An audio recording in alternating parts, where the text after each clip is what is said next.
Hello and welcome to my channel Exam Study. In the previous video we had discussed about the historical background of the constitution. Now in this video we will be discussing about the features of Indian constitution. See, our constitution, that is the Indian constitution, is very vast in terms of the subjects, articles, parts, amendments. There is a process of amendment whenever we have to undergone the constitution had to undergo a substantial change in the subjects that are mentioned in the constitution earlier. So the process of amendment is there for that period, and it is mentioned in the article. We amendment is mentioned in the article 368. This is the article that is mentioned in the constitution. Now we will be discussing about the features. The constitution at present time had undergone substantial changes by the number of amendments. Some important amendments are 7th Amendment Act,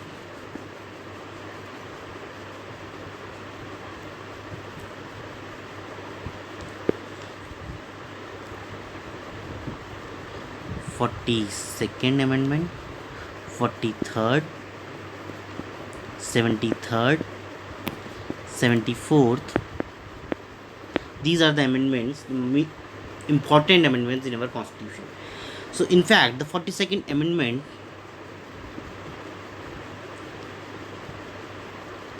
is also known as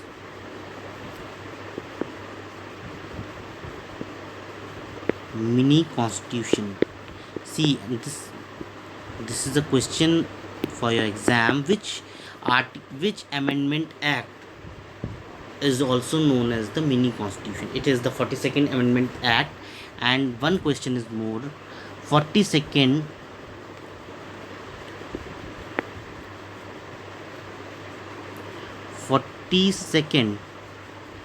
amendment was passed in which year? ये question आया था RPSC में, और इसमें बहुत सारे कॉम्पिटेंट्स confuse हो जाते हैं. तो ईयर था 1976. सो ये तो हो गई अमेंडमेंट्स के बारे में बात, जो टाइम टू टाइम कॉन्स्टिट्यूशन में होते रहते हैं. अभी हम लोग पढ़ लेते हैं उसके फीचर्स के बारे में. जो हमारा जो कॉन्स्टिट्यूशन है, दुनिया का सबसे लेंथीएस्ट रिटन कॉन्स्टिट्यूशन है.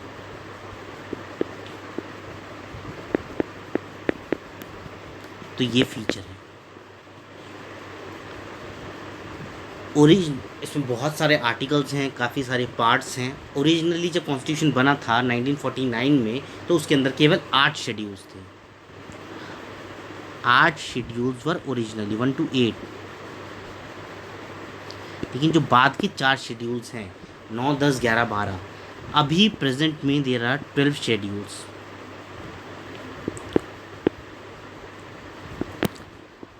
सो ये सारा जो इंक्रीज़ हुआ है, ये हुआ है अमेंडमेंट के प्रोसीजर से. हमारा जो देश है काफ़ी ज़्यादा एरिया बहुत बड़ा है, जोग्राफिकल एरिया काफ़ी बड़ा है, डाइवर्सिटी भी बहुत है. तो ये सारे के सारे फैक्टर्स कंट्रीब्यूट करते हैं उसके लेंथीएस्ट साइज़ को. सब कुछ आपको कॉन्स्टिट्यूशन में मिलेगा. चीफ मिनिस्टर कैसे चुना जाए, कितने टाइम के लिए रहा जाए, गवर्नर, ये सब कॉन्स्टिट्यूशनल पोस्ट है जिनके बारे में कॉन्स्टिट्यूशन में मेंशन है. देखिए, पिछले साल तक था कि सारी स्टेट्स के पास अपना अलग से कॉन्स्टिट्यूशन नहीं था, केवल एक स्टेट को छोड़ के, जो कि जम्मू एंड कश्मीर. वो किस वजह से था कि उसके पास एक स्पेशल स्टेटस था आर्टिकल 370 के हिसाब से, जो कि पिछले साल ख़त्म कर दिया गया. तो उसके ख़त्म होने के साथ में जहाँ जम्मू कश्मीर के पास अपना सेपरेट कॉन्स्टिट्यूशन है,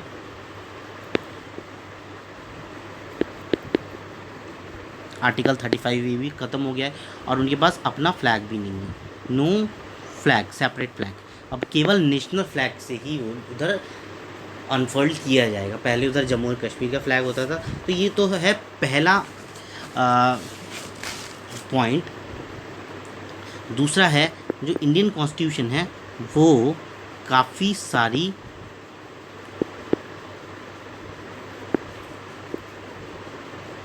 सोर्सेज से लिया गया है। अब क्योंकि फंडामेंटल राइट्स कहीं से लिए गए हैं, अमेंडमेंट का प्रोसीजर कहीं से लिया गया है, इमरजेंसी के प्रोविजंस कहीं से लिए गए हैं, तो ये सारी की सारी चीज़ें हैं। जो कुछ गवर्नमेंट ऑफ इंडिया एक्ट है उससे भी बहुत सारी चीज़ें ली गई हैं। ये सारी की सारी चीज़ें मैंने इसके लिए एक वीडियो बनाया था जिसका लिंक मैं डिस्क्रिप्शन में आपको दे दूँगा। तो एक तो इसका फीचर ये है कि बहुत सारी सोर्सेज से ये लिया गया है। तो इसको तीसरा blend of flexibility and rigidity, मतलब अपने आप में फ्लेक्सिबल भी है और रिजिड भी है। इसलिए ऐसा कहा जाता है क्योंकि ये ना तो इतना रिजिड का मतलब हो गया जिसको एक स्पेशल प्रोसीजर चाहिए अमेंडमेंट के लिए, अगर आपको कुछ बदलना है, जैसे कि अमेरिकी कॉन्स्टिट्यूशन में होता है। और फ्लेक्सिबल कॉन्स्टिट्यूशन वो हो गया जो उसी तरीके से अमेंड कर लिया जाए जैसे कि जो ऑर्डिनरी लॉज हैं वो पास किए जाते हैं। तो इंडिया का जो कॉन्स्टिट्यूशन है उसमें ना तो आपको अलग से प्रोसीजर लेना पड़ता है, मतलब अलग स्पेशल प्रोसीजर चाहिए, स्पेशल मेजॉरिटी चाहिए अमेंडमेंट के लिए, ना ये इस तरीके से पास होते हैं जैसे कि ऑर्डिनरी लॉज पास होते हैं। कुछ सब्जेक्ट्स हैं जो हो जाते हैं ऑर्डिनरी लॉज की तरह, कुछ सब्जेक्ट को स्पेशल मेजॉरिटी चाहिए होती है। तो उस हिसाब से अगर हम देखें तो इंडियन कॉन्स्टिट्यूशन जो है उसके अंदर फ्लेक्सिबिलिटी और रिजिडिटी का पिक्चर है। नेक्स्ट पॉइंट इज़ हमारे यहाँ पर पार्लियामेंट्री फॉर्म ऑफ गवर्नमेंट। हमारे यहाँ पे प्राइम मिनिस्टर होता है, जैसे गवर्नमेंट है उसका हेड होगा, जो कि हर 5 साल में चुना जाता है by the people of our country. तो यूनिवर्सल डायरेक्ट फ्रेंचाइज जो है उसके द्वारा प्राइम मिनिस्टर को हम लोग चुनेंगे। और जो काउंसिल ऑफ मिनिस्टर्स होते हैं उनकी एक कलेक्टिव रिस्पॉन्सिबिलिटी रहती है लेजिस्लेचर की तरफ।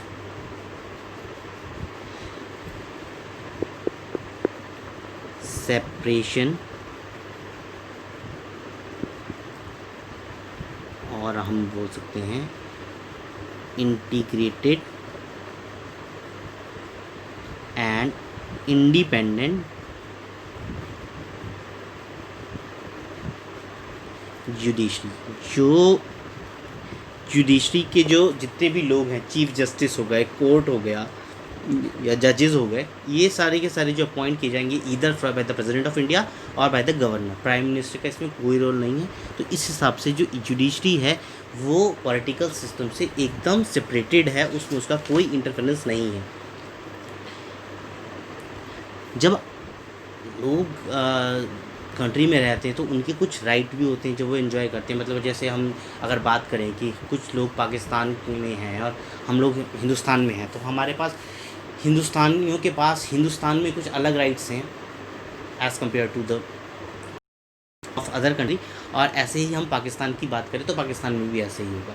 ठीक है, तो हमारी जो कंट्रीज़ हैं इंडिया में, वी हैव फंडामेंटल राइट्स। अब फंडामेंटल राइट्स जो हैं, कौन कौन से फंडामेंटल राइट्स हैं? एक आपके पास राइट टू इक्वालिटी है। ये आपके पास जो आर्टिकल फंडामेंटल राइट जो मेंशन कर रखे हैं 14 से लेके 32 तक कर रखे हैं। आर्टिकल 14 to 32 इसी चीज़ के लिए दे रखे हैं। कॉन्स्टिट्यूशन में directive principle of state policy भी है। स्टेट जो लॉज बनाएगा इन चीज़ों को ध्यान में रख के बनाएगा कि ये चीज़ भी फॉलो हो सके। इसमें यही चीज़ है स्टेट पॉलिसी। ये हमारे आर्टिकल पार्ट 4 में है।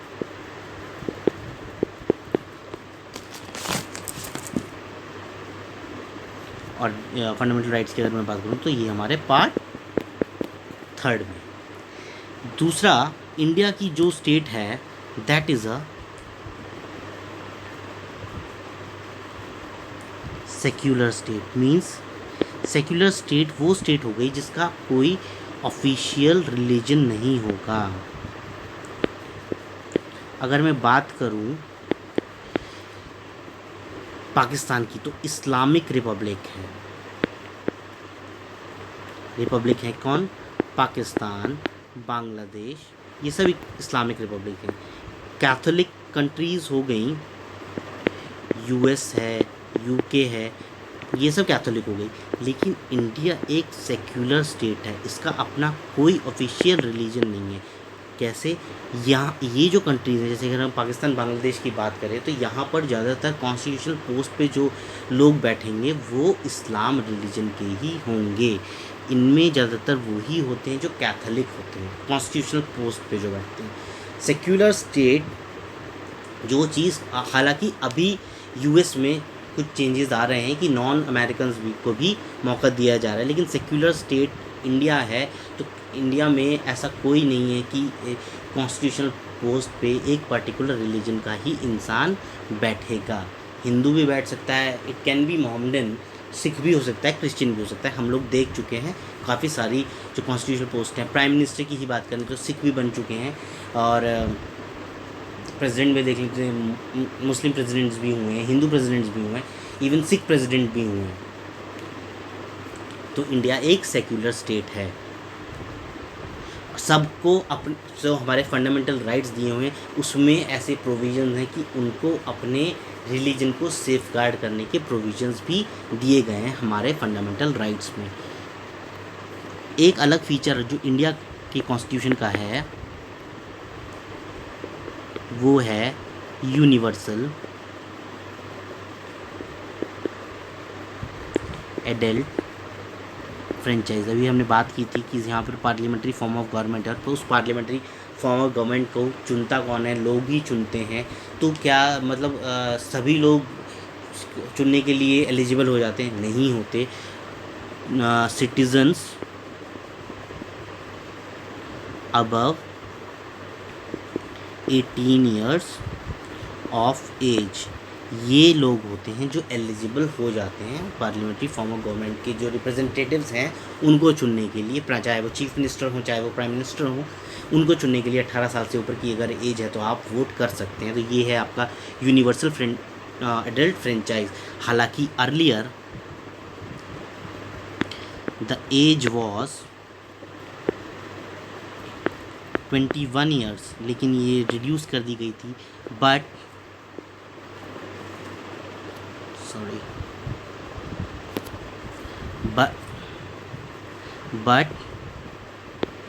reduced to 18 years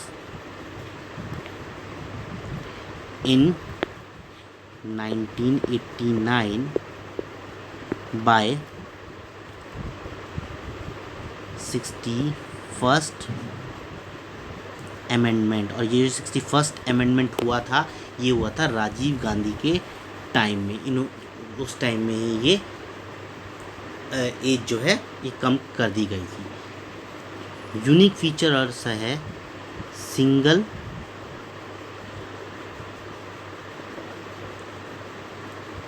citizenship. देखिए अगर हम अमेरिका की बात करते हैं तो वहाँ पर जो सिटीजनशिप होती है उनके पास डुअल सिटीजनशिप होती है। They are the citizen of the state. 51 states 50-51 states हैं टोटल मिला के, तब जाके यूएस को कॉन्स्टिट्यूट करते हैं वो। इंडिया में 29 स्टेट हैं, लेकिन हर एक स्टेट की अलग सिटीजनशिप नहीं दी गई है, तो सबके पास एक ही सिटीजनशिप है, ये सिंगल सिटीजनशिप है, जो कि ये प्रोविज़न भी यूके कॉन्स्टिट्यूशन से लिया गया है। तो और यूएस में मैंने आपको बता ही दिया कि यूएस में क्या होता है। इंडिया में सिंगल सिटीजनशिप है। इंडिपेंडेंट बॉडीज़ हैं इंडिया के कॉन्स्टिट्यूशन के अंदर। अब इंडिपेंडेंट बॉडीज़ कौन कौन सी हैं? कैग हो गए, इलेक्शन कमिश्नर हो गए,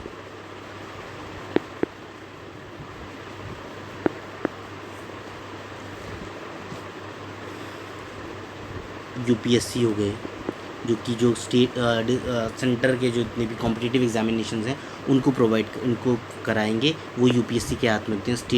स्टेट पब्लिक सर्विस कमीशन और या फिर जॉइंट पब्लिक सर्विस कमीशन भी होते हैं, कि जो एक से ज़्यादा स्टेट में पब्लिक सर्विस कमीशन के काम को देखते हैं। तो ये सारी की सारी इंडिपेंडेंट बॉडीज़ हैं जो कि हमारे ही कॉन्स्टिट्यूशन में दी गई हैं। अब इन सब की जो इंडिपेंडेंस है, क्या चुने जाएंगे प्रेसिडेंट के द्वारा, लेकिन कोई इंटरफेरेंस नहीं होगा। ऐसे ही इलेक्शन कमिश्नर के लिए है, यूपीएससी के लिए जो चेयरपर्सन है उनके लिए है, ऐसे ही स्टेट के जो चेयरपर्सन है वो हालांकि गवर्नर चुनेंगे उनके लिए है।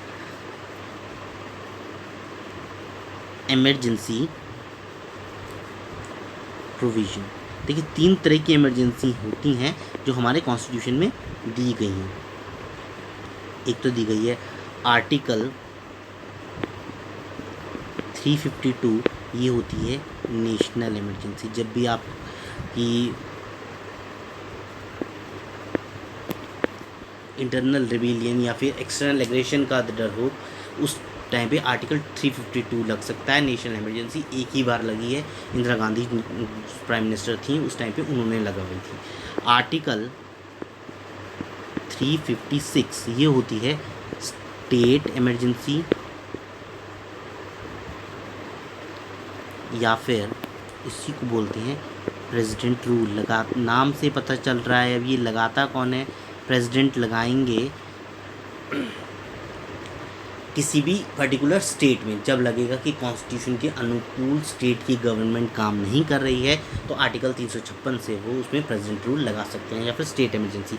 ये जो नेशनल इमरजेंसी है इसमें आपको जो लेजिस्लेचर है, पार्लियामेंट है, उसमें इसको पास कराना होता है। हालांकि जो इंदिरा गांधी जी के टाइम में जो इमरजेंसी लगी थी वो फखरुद्दीन अली अहमद जो प्रेसिडेंट थे उस टाइम पे, उन्होंने लगाई थी without the consent of the council of ministers. और तीसरी होती है आर्टिकल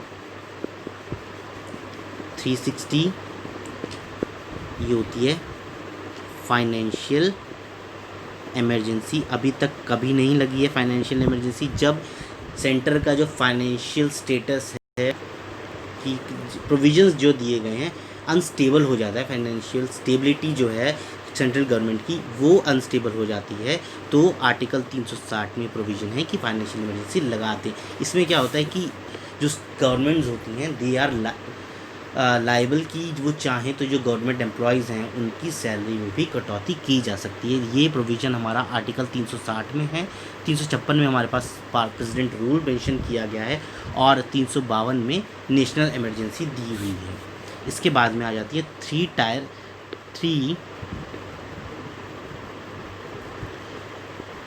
टियर गवर्नमेंट। देखिए 3 टियर गवर्नमेंट का मतलब है कि जो स्टेट और डिस्ट्रिक्ट लेवल पे भी गवर्नमेंट्स दी हुई हैं कि, और जो रूरल लेवल है उसमें भी दी हुई, पंचायत दी हुई हैं, म्यूनसिपल कॉरपोरेशंस या काउंसिल्स दिए हुए हैं डिस्ट्रिक्ट लेवल पे। तो ये सारे का सारा 3 टायर गवर्नमेंट से वो है। हालांकि ओरिजिनली कॉन्स्टिट्यूशन का ये पार्ट नहीं था। 73 और 74th अमेंडमेंट से, 73 अमेंडमेंट, इनसे 2 चीज़ें जो हुई हैं वो आ गई। 73rd अमेंडमेंट से पंचायत को एक कॉन्स्टिट्यूशनल स्टेटस मिल गया, और 74 से जो म्यूनसिपल कॉरपोरेशंस या काउंसिल्स हैं, म्यूनसिपैलिटीज़, उनको भी कॉन्स्टिट्यूशनल स्टेटस मिला हुआ है। तो ये पार्ट है 9th, और ये है पार्ट 9A। अभी मैं एक बार सारी चीज़ों के पार्ट बता दूंगा आपको। तो ये सारा का सारा है। फंडामेंटल ड्यूटीज़ के बारे में मैंने इसलिए नहीं बताया कि ओरिजिनली वो भी पार्ट नहीं था, अमेंडमेंट से ही आया है। 42nd इसके बारे में बता देते हैं। Fundamental duties,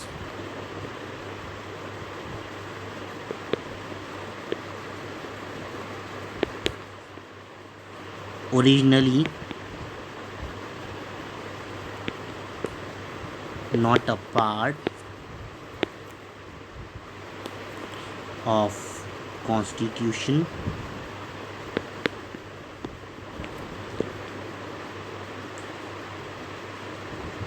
added after 42nd amendment, स्वर्ण सिंह कमेटी की, on the basis on the recommendation of स्वर्ण सिंह कमेटी। तो ये सब फीचर्स थे इंडियन कॉन्स्टिट्यूशन के। अब अगर आप लोगों को पार्ट्स देखने हैं तो पार्ट्स के बारे किस पार्ट में क्या चीज़ मेंशन है वो मैं शो कर देता हूँ। सबसे पहले पार्ट 1,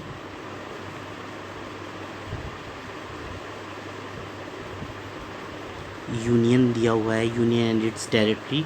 सेकंड में दे रखा है सिटीजनशिप के बारे में, जो नागरिकता के बारे में जो दिया हुआ है वो हमारे पार्ट सेकंड में दिया हुआ है। पार्ट थर्ड में फंडामेंटल राइट्स। जितने भी ए वाले पार्ट्स में हैं वो सारे के सारे बाद में दिए गए हैं। पार्ट 4 की अगर हम बात करें तो डायरेक्टिव प्रिंसिपल्स हैं जो कि स्टेट द्वारा फॉलो किए जाएंगे while formulating the laws. Fundamental duties की अगर हम बात करते हैं तो वो पार्ट 4 ए में है, that is fundamental duties.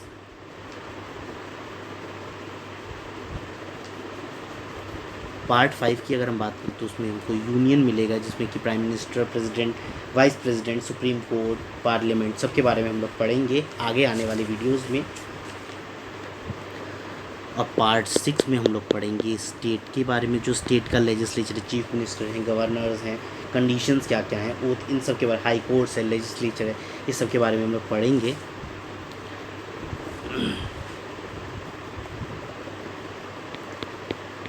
Seven में है यूनियन टेरिटरीज़। तो इंडिया में कितनी यूनियन टेरिटरीज़ हैं आप लोग बताइएगा। पार्ट 8 में है, 9 में है पंचायत, 9A में है, काफ़ी लंबा हुआ है,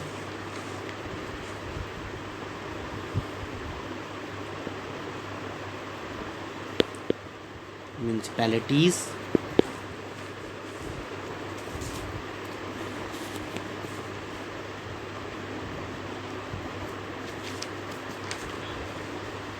इमरजेंसी प्रोविजंस जो हैं वो हैं आपके पार्ट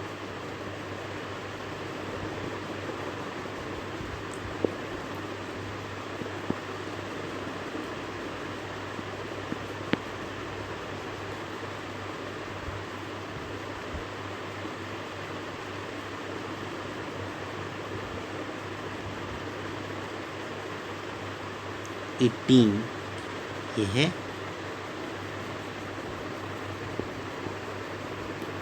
इमरजेंसी प्रोविज़न, और 20 में आपके दे रखा है अमेंडमेंट का प्रोसीजर।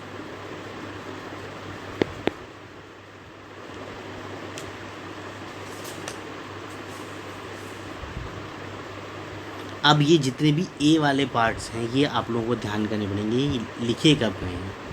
देखिए पार्ट 7 मैंने नहीं लिखा, तो इसका पहले था part 7 was deleted bye seventh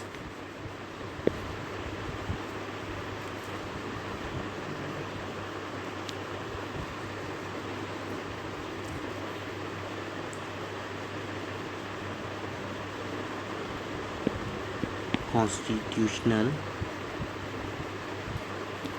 amendment से ये डिलीट कर दिया गया था। Part 7 part 4A and 14 4A था फंडामेंटल ड्यूटीज़,